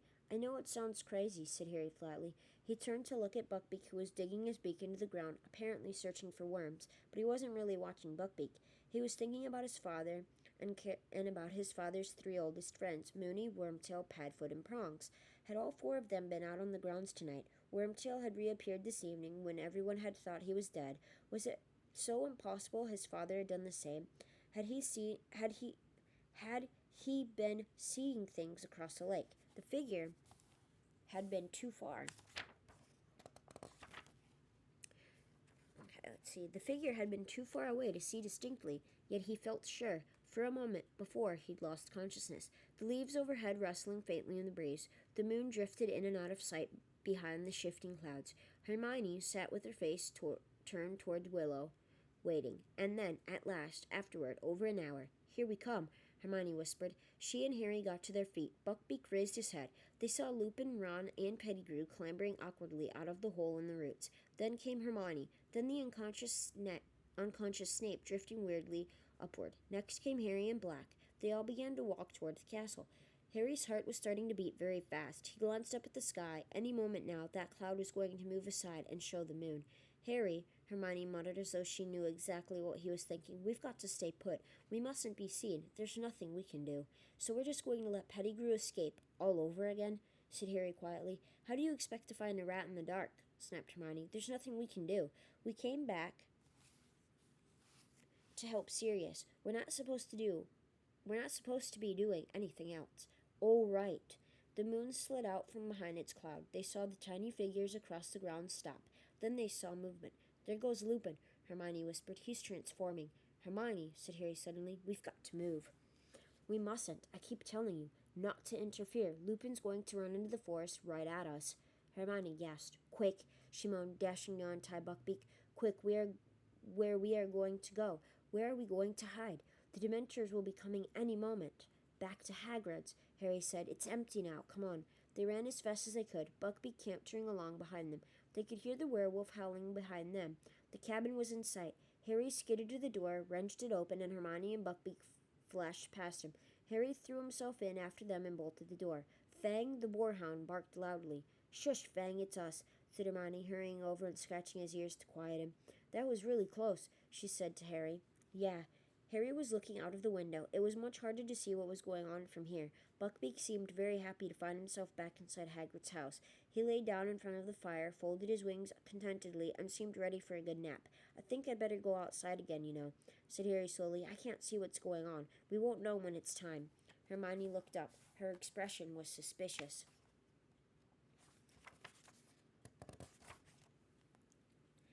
"I'm not going to try and interfere," said Harry quietly, "but if we don't see what's going on, how are we going to know when it's time to rescue Sirius?" "Well, okay, then I'll wait here with Buckbeak. But Harry, be careful. There's a werewolf out there, and the Dementors." Harry stepped outside again and edged around the cabin. He could hear yelping in the distance. That meant the Dementors were closing in on Sirius. He and Hermione would be running to him any moment. Harry stared out toward the lake, his heart doing a kind of drum roll in his chest. Whoever had sent that Patronus would be appearing any moment now. For a fraction of a second he stood irresolute in front of Hagrid's door. He must not be seen. But he didn't want to be seen. He wanted to do the seeing. He had to know. And there were the Dementors. They were emerging out of the darkness from every direction, gliding around the edges of the lake. They were moving away from where Harry stood to the opposite bank. He wouldn't have to get near them. Harry began to run. He had no thought in his head except his father. If it was him, if it really was him, he had to know, had to find out. The lake was coming nearer and nearer, but there was no sign of anybody. On the opposite bank, he could see tiny glimmers of silver, his own attempts at a Patronus. There was a bush at the very edge of the water. Harry threw himself behind it, peering desperately through the leaves. On the opposite bank, the glimmers of silver was suddenly extinguished. A terrified excitement shot through him. Any moment now. "Come on," he muttered, staring about. "Where are you?" "Dad, come on." But no one came. Harry raised his wand to look at the circle of Dementors across the lake. One of them was lowering its hood. It was time for the rescuer to appear, but no one was coming to help this time. And then it hit him. He understood. He hadn't seen his father. He had seen himself. Harry flung himself out from behind the bush and pulled out his wand. "Expecto Patronum," he yelled, and out of the end of his wand burst not a shapeless cloud of mist, but a blinding, dazzling silver animal. He screwed up his eyes, trying to see what it was. It looked like a horse. It was galloping silently away from him, across the black surface of the lake. He saw it lower its head and charge at the swarming Dementors. Now it was galloping around and around the black shapes on the ground, and the Dementors were falling back, scattering, retreating into the darkness. They were gone. The Patronus turned. It was cantering back toward Harry across the still surface of the water. It wasn't a horse. It wasn't a unicorn, either. It was a stag. It was shining brightly as the moon above. It was coming back to him. He stopped on the bank. Its hooves made no mark on the soft ground as it stared at Harry with its large silver eyes. Slowly it bowed its antlered head, and Harry realized. "Prongs," he whispered, but as his trembling fingertips stretched toward the creature, it vanished. Harry stood there, hands still outstretched. Then, with a great leap of his heart, he heard hoofs behind him. He whirled around and saw Hermione dashing toward him, dragging Buckbeak behind her. "What did you do?" she said fiercely. "You said you were only going to keep a lookout. I just saved all our lives," said Harry. "Get behind here, behind this bush. I'll explain." Hermione listened to what had just happened with her mouth open yet again. "Did anyone see you?" "Yes. Haven't you been listening?" "I saw me, but I thought it was my dad." "It's okay." "Harry, I can't believe it. You conjured up a Patronus that drove away all those Dementors. That's very, very advanced magic." "I knew I could do it this time," said Harry, "because I'd already done it. Does that make sense?" "I don't know. Harry, look at Snape." Together they peered around the bush at the other bank. Snape had regained consciousness.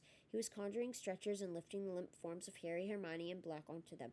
Fourth stretcher, no doubt bearing Ron, was already floating at his side. Then, wand held out in front of him, he moved them away toward the castle. "Right, it's nearly time," said Hermione tensely, looking at her watch. "We've got about 45 minutes until Dumbledore locks the door to the hospital wing. We've got to rescue Sirius and get back into the ward before anybody realizes we're missing." They waited, watching the moving clouds reflected in the light, while the bush next to them whispered in the breeze. Buckbeak Board was ferreting for worms again.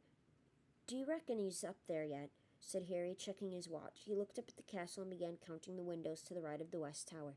"Look," Hermione whispered. "Who's that?" Someone's coming back out of the castle. Harry stared through the darkness. The man was hurrying across the grounds toward one of the entrances. Something shining glinted in his belt. Macnair, said Harry, the executioner. He's gone to get the Dementors. This is it, Hermione. Hermione put her hands on Buckbeak's back, and Harry gave her a leg up. Then he placed his foot on one of the lower branches of the bush and climbed up in front of her. He pulled Buckbeak's rope back over his neck and tied it to the other side of his collar like reins. Ready, he whispered to Hermione. You'd better hold on to me. He nudged Buckbeak's sides with his heels. Buckbeak soared straight into the dark air. Harry gripped his flanks with his knees, kneeling, feeling the great wings rising powerfully beneath them. Hermione was holding Harry very tight around the waist. He could hear her muttering, Oh no, I don't like this. Oh, I really don't like this. Harry urged Buckbeak forward. They were gliding quietly toward the upper floors of the castle. Harry pulled hard on the left-hand side of the rope, and Buckbeak turned. Harry was trying to count the windows flashing past. Whoa, he said, pulling backward as hard as he could. Buckbeak slowed down, and they found themselves at a stop, unless you counted the fact that they kept rising up and down several feet as the hippogriff beat his wings to remain airborne. He's there, Harry said, spotting Sirius as they rose up beside the window. He reached out, and as Buckbeak's wings fell, was able to tap sharply on the glass. Black looked up. Harry saw his jaw drop. He leapt from his chair, hurried to the window, and tried to open it, but it was locked. Stand back, Hermione called to him, and she took out her wand, still gripping the back of Harry's robes with her left hand. Alohomora. The window sprang open. How? Said Black weakly, staring at the hippogriff. Get on. There's not much time, said Harry, gripping Buckbeak firmly on either side of his sleek neck to hold him steadily. You've got to get out of here. The Dementors are coming. Macnair's gone to get them. Black placed a hand on either side of the window frame and heaved his head and shoulders out of it. He was very lucky he was so thin. In seconds he had managed to fling one leg over Buckbeak's back and pull himself onto the hippogriff behind Hermione. Okay, Buckbeak, up, said Harry, shaking the rope. Up to the tower, come on. The hippogriff gave one sweep of its mighty wings, and they were soaring upward again, high as the top of the west tower.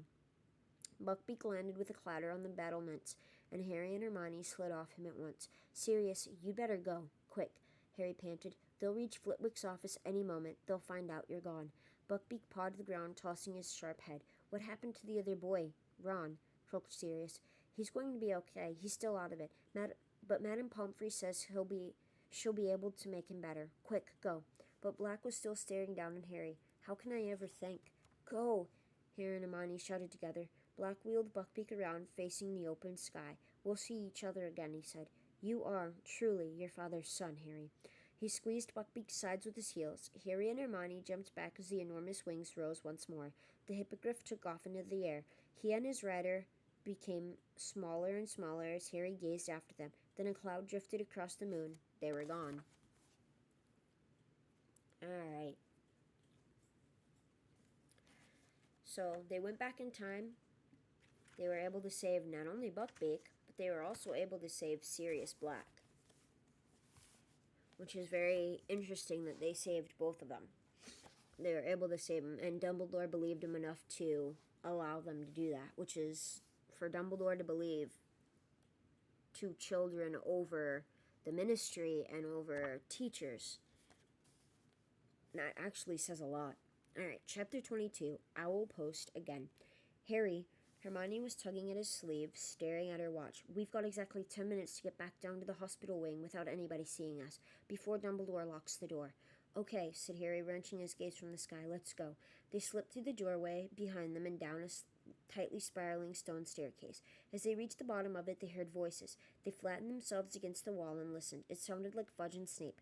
They were walking quickly along the corridor at the foot of the staircase. Only hope Dumbledore's not going to make difficulties, Snape was saying. The kiss will be performed immediately. As soon as Macnair returns with the Dementors, this whole Black affair has been highly embarrassing. I can't tell you how much I'm looking forward to informing the Daily Prophet that we've got him at last. I dare say they'll want to interview you, Snape, and once young Harry's back in his right mind, I expect he'll want to tell the Prophet exactly how you saved him. Harry clenched his teeth. He caught a glimpse of Snape's smirk as he and Fudge passed Harry and Hermione's hiding place. Their footsteps died away. Harry and Hermione waited a few moments to make sure they'd really gone, then started to run in the opposite direction, down one staircase, then another, along a nude corridor. Then they heard a cackling ahead. Peeves, Harry muttered, grabbing Hermione's wrist. In here. They tore into a deserted classroom to their left just in time. Peeves seemed to be bouncing along the corridor in boisterous good spirits, laughing his head off.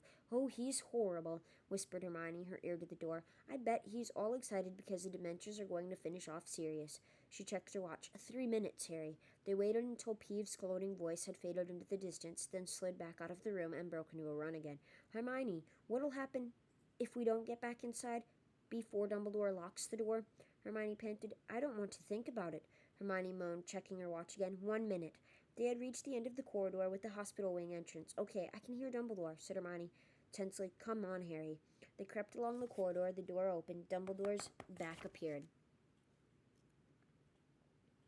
"I am going to lock you in," they heard him saying. "It is 5 minutes to midnight, Miss Granger. 3 turns should do it. Good luck." Dumbledore backed out of the room, closed the door, and took out his wand to magically lock it. Panicking, Harry and Hermione ran forward. Dumbledore looked up, and a wide smile appeared under the long silver mustache. "Well," he said quietly. "We did it," said Harry breathlessly. "Sirius has gone on Buckbeak." Dumbledore beamed at them. "Well done, I think." He listened intently for any sound within the hospital wing. "Yes, I think you've gone too. Get inside. I'll lock you in." Harry and Hermione slipped back inside the dormitory. It was empty except for Ron, who was still lying motionless in the end bed. As the lock clicked behind them, Harry and Hermione crept back to their own beds, Hermione tucking the time turner back under her robes. A moment later, Madame Pomfrey came striding back out of her office. "Did I hear the headmaster leaving? Am I allowed to look after my patients now?" She was in a very bad mood. Harry and Hermione thought it best to accept their chocolate quietly. Madame Pomfrey stood over them, making sure they ate it. But Harry could hardly swallow. He and Hermione were waiting, listening, their nerves jangling. And then as they both took a fourth piece of chocolate from Madame Pomfrey, they heard a distant roar of fury echoing from somewhere above them. "What was that?" said Madame Pomfrey in alarm. Now they could hear angry voices growing louder and louder. Madame Pomfrey was staring at the door. "Really? They'll wake everybody up. What do they think they're doing?" Harry was trying to hear what the voices were saying. They were drawing near. "He must have disapparated Severus. We should have left somebody in the room with him. When this gets out—" "He didn't disapparate," Snape roared, now very close at hand. "You can't apparate or disapparate inside this castle. This has something to do with Potter." "Severus, be reasonable. Harry has been locked up." Bam! The door of the hospital wing burst open. Fudge, Snape, and Dumbledore came striding into the ward. Dumbledore alone looked calm. Indeed, he looked as though he was quite enjoying himself. Fudge appeared angry, but Snape was beside himself. "Out with it, Potter," he bellowed. "What did you do?" "Professor Snape," shrieked Madame Pomfrey, "control yourself." "See here, Snape, be reasonable," said Fudge. "This door's been locked. We just saw. They helped him escape." "I know it," Snape howled, pointing at Harry and Hermione. His face was twisted. Spit was flying from his mouth. "Calm down, man," Fudge barked. "You're talking nonsense." "You don't know, Potter," shrieked Snape. "He did it. I know he did it." "That will do, Severus," said Dumbledore quietly. "Think about what you are saying. This door has been locked since I left the ward 10 minutes ago. Madame Pomfrey, have these students left their beds?" "Of course not," said Madame Pomfrey briskly. "I would have heard them." "Well, there you have it, Severus," said Dumbledore calmly. "Unless you are suggesting that Harry and Hermione are able to be in 2 places at once, I'm afraid I don't see any point in troubling them further." Snape stood there, seething, staring from Fudge, who looked thoroughly shocked at his behavior, to Dumbledore, whose eyes were twinkling behind his glasses. Snape whirled about, robes swishing behind him, and stormed out of the ward. "Fellow seems quite unbalanced," said Fudge, staring after him. "I'd watch out for him if I were you, Dumbledore." "Oh, he's not unbalanced," said Dumbledore quietly. "He's just suffered a severe disappointment." "He's not the only one," puffed Fudge. "The Daily Prophet's going to have a field day. We had Black Cornet, and he slipped through our fingers yet again. All it needs now is for the story of that hippogriff's escape to get out, and I'll be a laughingstock. Well, I'd better go and notify the ministry." "And the Dementors?" said Dumbledore. "They'll be removed from the school, I trust?" "Oh, yes, they'll have to go," said Fudge, running his fingers distractedly through his hair. "Never dreamed they'd attempt to administer the kiss on an innocent boy. Completely out of control. No, I'll have them packed off back to Azkaban tonight. Perhaps we should think about dragons at the school entrance." "Hagrid would like that," said Dumbledore, smiling at Harry and Hermione. As he and Fudge left the dormitory, Madame Pomfrey hurried to the door and locked it again. Muttering angrily to herself, she headed back to her office. There was a low moan from the other end of the ward. Ron had woken up. They could see him sitting up, rubbing his head, looking around. What happened?" he groaned. "Harry, why are you in here? Where's Sirius? Where's Lupin? What's going on?" Harry and Hermione looked at each other. "You explain," said Harry, helping himself to some more chocolate. When Harry, Ron, and Hermione left the hospital wing at noon the next day, it was to find an almost deserted castle. The sweltering heat and the end of the exams meant that everyone was taking full advantage of another Hogsmeade visit. Neither Ron nor Hermione felt like going, however, so they and Harry wandered onto the grounds, still talking about the extraordinary events of the previous night and wondering where Sirius and Buckbeak were now. Sitting near the lake, watching the giant squid waving its tentacles lazily about above the water, Harry lost the thread of the conversation as he looked across to the opposite bank. The stag had galloped toward him from there just last night. A shadow fell across them, and they looked up to see a very bleary-eyed Hagrid mopping his sweaty face with one of his tablecloth-sized handkerchiefs and beaming down at them. "No, I shouldn't feel happy after what happened last night," he said. "I mean, Black escaping again and everything, but guess what?" "What?" they said, pretending to look curious. "Beaky. He escaped. He's free. Been celebrating all night." "That's wonderful," said Hermione, giving Ron a reproving look because he looked as though he was close to laughing. "Yeah, can't have tied him up properly," said Hagrid, gazing happily out over the grounds. "I was worried this morning, mind. Thought he might have met Professor Lupin on the grounds, but Lupin says he never ate anything last night." "What?" said Harry quickly. "Blimey, haven't you heard?" said Hagrid, his smiling fading a little.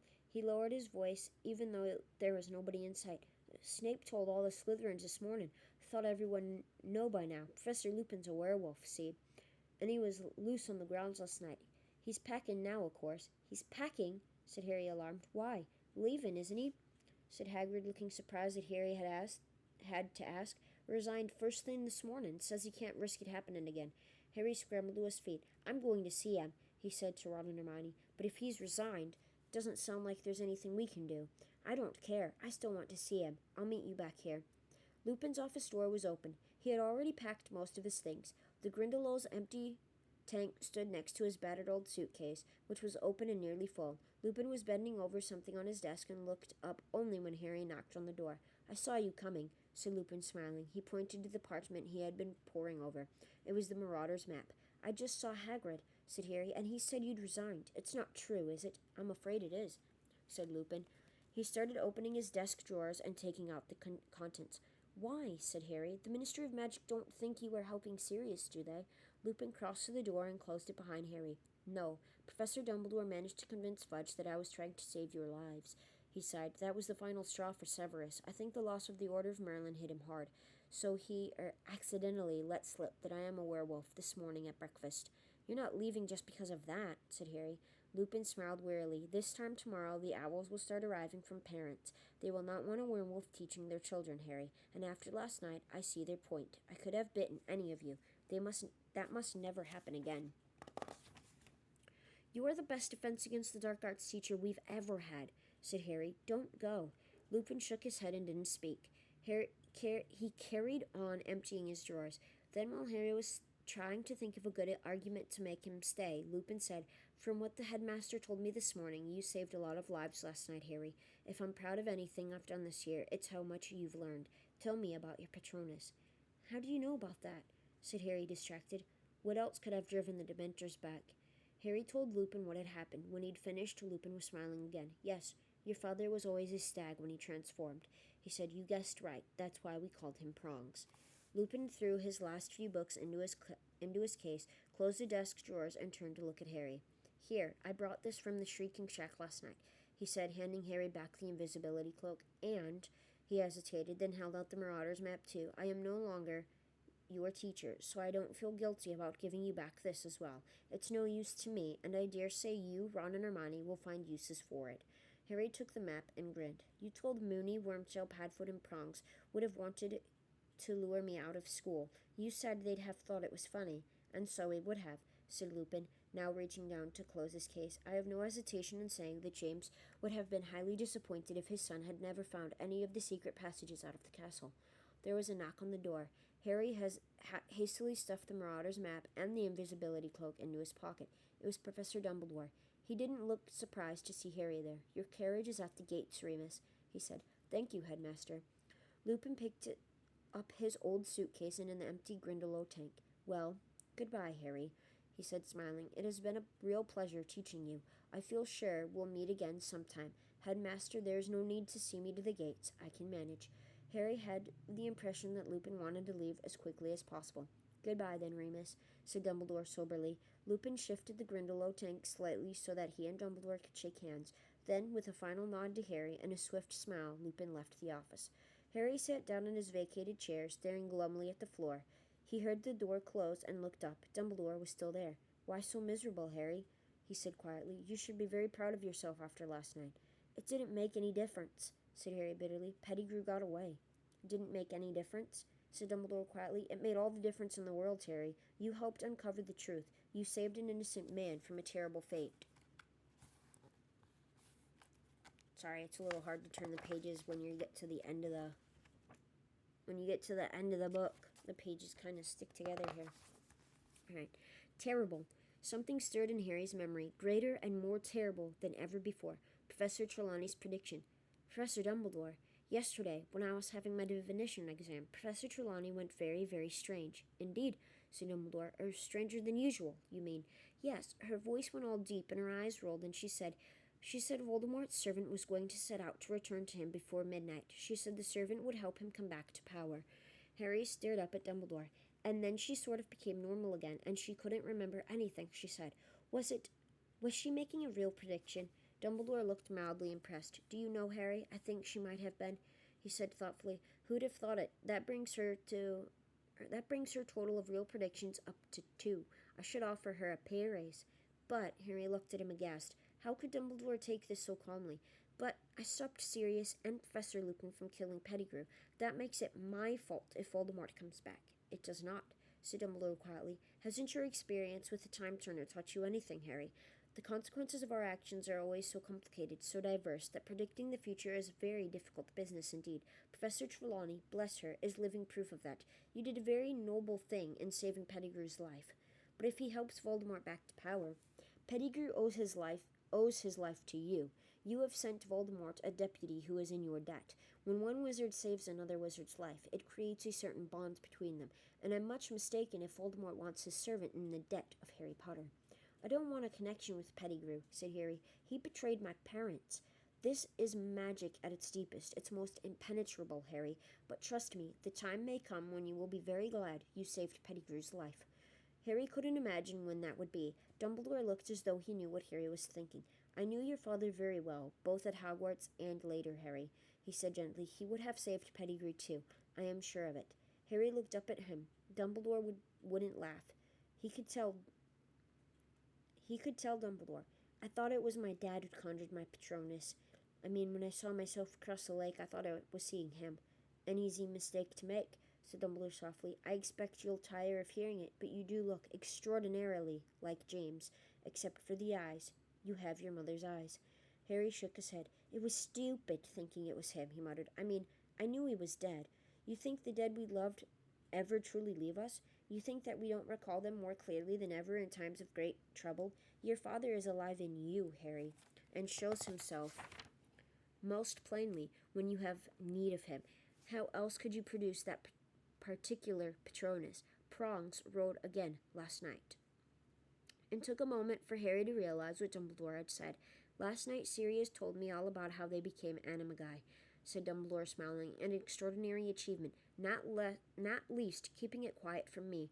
And then I remembered the most unusual form your Patronus took when it charged Mr. Malfoy down at your Quidditch match against Ravenclaw.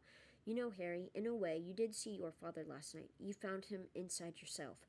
And Dumbledore left the office, leaving Harry to his very confused thoughts. Nobody at Hogwarts now knew the truth of what had happened the night that Sirius, Buckbeak, and Pettigrew had vanished, except Harry, Ron, and Hermione, and Professor Dumbledore. As the end of term approached, Harry heard many different theories about what had really happened, but none of them came close to the truth. Malfoy was furious about Buckbeak. He was convinced that Hagrid had found a way of smuggling the Hippogriff to safety, and seemed outraged that he and his father had been outwitted by a gamekeeper. Percy Weasley, meanwhile, had much to say on the subject of Sirius's escape.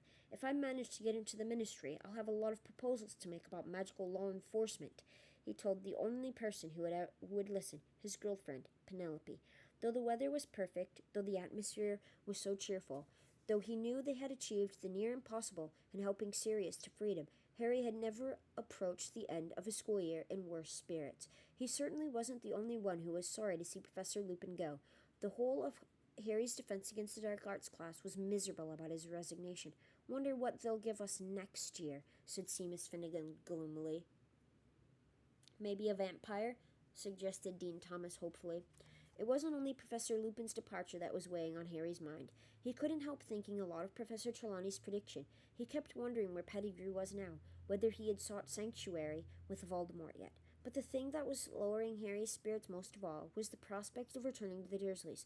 For maybe half an hour, a glorious half hour, he had believed he would be living with Sirius, from now on, his parents' best friend. It would have been the next best thing to having his own father back. And while no news of Sirius was definitely good news, because it meant he had successfully gone into hiding, Harry couldn't help feeling miserable when he thought of the home he might have had, and the fact that it was now impossible. The exam results came out on the last day of term. Harry, Ron, and Hermione had passed every subject. Harry was amazed that he got through potions. He had a shrewd suspicion that Dumbledore might have stepped in to stop Snape failing him on purpose. Snape's behavior toward Harry over the past week had been quite alarming. Harry wouldn't have thought it possible that Snape's dislike for him could increase, but it certainly had. A muscle twitched unpleasantly at the corner of Snape's thin mouth every time he looked at Harry, and he was constantly flexing his fingers as though itching to place them around Harry's throat. Percy had got his top grade NEWTs. Fred and George had scraped a handful of OWLs each. Gryffindor House, meanwhile, largely thanks to their spectacular performance in the Quidditch Cup, had won the house championship for the third year running. This meant that the end-of-term feast took place amid decorations of scarlet and gold, and that the Gryffindor table was the noisiest of the lot, as everybody celebrated. Even Harry managed to forget about the journey back to the Dursleys the next day as he ate, drank, talked, and laughed with the rest. As the Hogwarts Express pulled out of the station the next morning, Hermione gave Harry and Ron some surprising news. "I went to see Professor McGonagall this morning just before breakfast. I've decided to drop Muggle studies." "But you passed your exam with 320%, said Ron. "I know," sighed Hermione, "but I can't stand another year like this one. That time turner, it was driving me mad. I've handed it in. Without Muggle studies and divination, I'll be able to have a normal schedule again." "I still can't believe you didn't tell us about it," said Ron grumpily. "We're supposed to be your friends." "I promised I wouldn't tell anyone," said Hermione severely. She looked around at Harry, who was watching Hogwarts disappear from view behind a mountain, 2 whole months before he'd see it again. "Oh, cheer up, Harry," said Hermione sadly. "I'm okay," said Harry quickly, "just thinking about the holidays." "Yeah, I've been thinking about them too," said Ron. "Harry, you've got to come and stay with us. I'll fix it up with Mom and Dad, then I'll call you. I know how to use a Feliton now." "A telephone, Ron?" said Hermione. "Honestly, you should take Muggle studies next year." Ron ignored her. "It's the Quidditch World Cup this summer. How about it, Harry? Come and stay and we'll go and see it. Dad can usually get tickets from work." This proposal had the effect of cheering Harry up a great deal. "Yeah, I bet the Dursley'd be pleased to let me come, especially after what I did to Aunt Marge." Feeling considerably more cheerful, Harry joined Ron and Hermione in several games of Exploding Snap, and when the witch with the tea cart arrived, he bought himself a very large lunch, though nothing with chocolate in it. But it was late in the afternoon before the thing that made him truly happy turned up. "Harry," said Hermione, suddenly peering over his shoulder, "what's that thing outside your window?" Harry turned to look outside. Something very small and gray was bobbing in and out of sight behind the glass. He stood up for a better look and saw that it was a tiny owl carrying a letter that was much too big for it. The owl was so small, in fact, that it kept tumbling over in the air, buffeted this way and that in the train's slipstream. Harry quickly pulled down the window, stretched out his arm, and caught it. It felt like a very fluffy snitch. He brought it carefully inside. The owl dropped his letter onto Harry's seat and began zooming around the compartment, apparently very pleased with itself for accomplishing its task. Hedwig clicked her beak with a sort of dignified disapproval. Crookshanks sat up in his seat, following the owl with his great yellow eyes. Ron, noticing this, snatched the owl safely out of harm's way. Harry picked up the letter. It was addressed to him. He ripped open the letter and shouted, "It's from Sirius!" "What?" said Ron and Hermione excitedly. "Read it aloud." "Dear Harry, I hope this finds you before you reach your aunt and uncle. I don't know whether they're used to owl post. Buckbeak and I are in hiding. I won't tell you where, in case this owl falls into the wrong hands. I have some doubt about his reliability, but he is the best I could find, and he did seem eager for the job. I believe the Dementors are still searching for me, but they haven't a hope of finding me here. I am planning to allow some muggles to glimpse me soon, a long way from Hogwarts, so that the security on the castle will be lifted. There is something I never got around to telling you during our brief meeting. It was I who sent you the firebolt." "Ha!" said Hermione triumphantly. "See, I told you it was from him." "Yes, but he hadn't jinxed it, had he?" said Ron.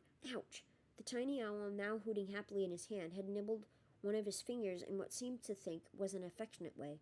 "Crookshanks took the order to the owl office for me. I used your name, but told them to take the gold from my own Gringotts vault. Please consider it as 13 birthdays worth of presents from your godfather. I would also like to apologize for the fright I think I gave you that night last year when you left your uncle's house. I had only hoped to get a glimpse of you before starting my journey north, but I think the sight of me alarmed you. I am enclosing something else for you, which I think will make your next year at Hogwarts more enjoyable. If you ever need me, send word. Your owl will find me. I'll write again soon. Sirius." Harry looked eagerly inside the envelope. There was another piece of parchment in there. He read it through quickly and felt suddenly as warm and contented as though he'd swallowed a bottle of hot butterbeer in one gulp. "I, Sirius Black, Harry Potter's godfather, hereby give him permission to visit Hogsmeade on weekends." "That'll be good enough for Dumbledore," said Harry happily. He looked back at Sirius's letter.